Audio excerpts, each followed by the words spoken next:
Babasit. Bayad ko sa utang ko. Di totoo yan. Oh, ikaw nagbayad sa utang? Oo. 7,000.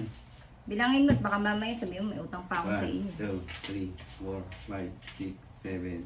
Okay, quits na tayo. Wait lang. Bayad Ano? sa kuryente. 1,000. Baka tayo maputulan bukas. 1,000. Oo. Due Ano sa date na kuryente? iyon. Okay na. Wait lang. Oh, Bayad sa tubig.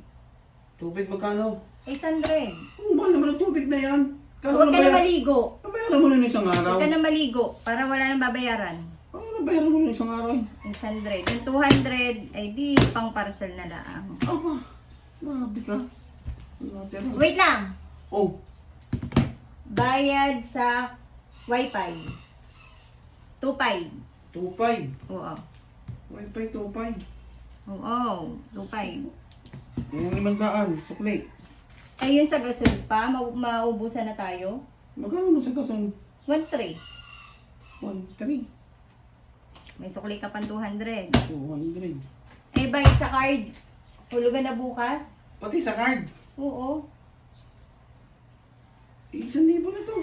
2.5 yun. Eh di may utang ka pa sa akin. Babayadan mo na lang ako bukas. Abono ako na lang ngayon. Ako pa may utang. Oo. Bayad ka na sa akin. Oo. Sko.